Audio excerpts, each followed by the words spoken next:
सत्तेचा गैरवापर करून सत्तेचा विरोधकांना नामोहरण करणं हेच यांचे धंदे सुरू झाले आहेत.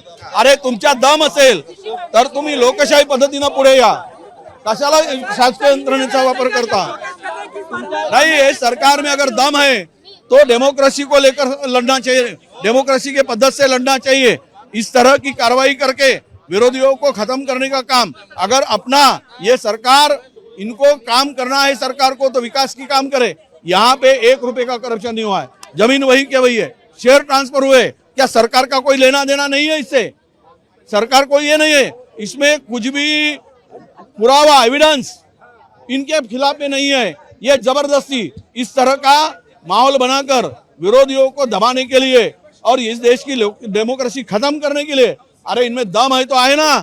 इस तरह से कार्रवाई करके विरोधियों को खत्म करने से आप लोग इस देश को आगे नहीं बढ़ा सकते।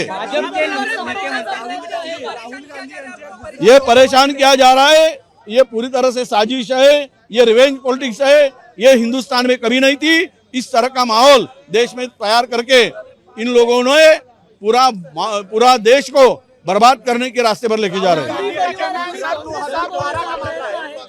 अरे ये देखो, कोई काँग्रेसला संपवू शकत नाही, कोणी माहितीचा पैदा झाला नाही काँग्रेसला संपवायला, कोणत्या पक्षाला संपवणं, परंतु सत्य परेशान हो सकता है, पराजित नहीं हो सकता।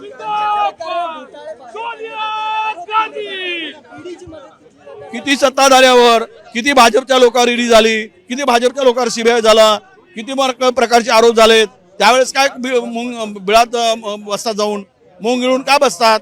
आणि आज इथे कुठलाही भ्रष्टाचार नसताना शेअर ट्रान्सफर झालेत फक्त, एवढ्यावर आमच्या शीर्षस्थ नेत्यावर अशा प्रकारे सीबीआय आपल्या ईडीने कारवाई करणं म्हणजेच यांना या देशामध्ये लोकशाही टिकू द्यायची नाही आहे।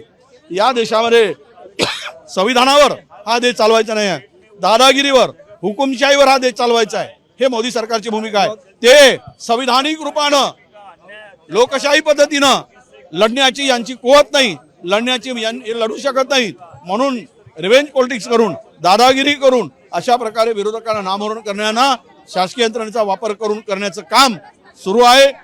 म्हणून आमची भूमिका आहे, आम्ही लढू आणि आमच्या नेत्यावर झालेल्या कारवाईसाठी आम्ही पुढेही रस्त्यावर उतरू, हा आमचा निर्धार आहे। लावू देत पोलिसांच्या भरोशावर, यांनी हे सरकारचं शस्त्र आहे ना बाजूला करून लढावं, आणि तुम्हाला देश चालवायचा आहे लोकशाही पद्धतीने चालवा। विरोधकांना संपवून टाकणं, खतम करणं म्हणजे काय? या देशामध्ये काही प्रेसिडेंटल रूल आणायचा आहे का? या देशातलं संविधान संपवून टाकायचं आहे? या देशामध्ये मनुवाद विचार आणायचा आहे? काय करायचं यांना? बोट संदर्भात सुनावणी झाल्यास कोर्टाने स्थगिती दिलेली आहे। हे बघा, हे आम्ही सर्वोच्च न्यायालयाचे आभार मानतो।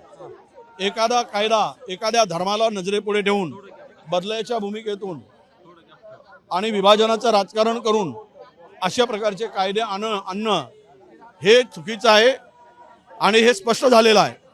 खरं तर सर्व अशा प्रकारचे कायदे सर्वांना लागू करायला पाहिजेत, सर्व रिलीजन। एखाद्या आता अनेक तज्ञांनी व्यक्त केलेली भूमिका आहे, हायकोर्ट आणि सुप्रीम कोर्टाने पण तेच मानलं की एखाद्या इतर धर्माच्या ठिकाणी दुसऱ्या धर्मांच्या लोकांना नेमता येतं का? ते करू शकतो का आपण? पण ते करू शकत नाही। फक्त आणि फक्त केवळ एका समुदायाला, एका रिलीजन्सला ध्रुवीकरणासाठी केलेले टार्गेट होता, हे सर्वोच्च न्यायालयाला पटलेलं आहे, म्हणून त्याला स्थगिती दिली आहे। मी त्यांचे आभार मानतो। देश विदेशातील प्रत्येक घडामोडींचे लाईव्ह अपडेट मिळवण्यासाठी आता साम टीव्हीच्या सर्व सोशल मीडिया प्लॅटफॉर्मला लाईक, फॉलो आणि सबस्क्राईब करा। तसंच सर्व नोटिफिकेशनसाठी बेल आयकॉन प्रेस करायला विसरू नका।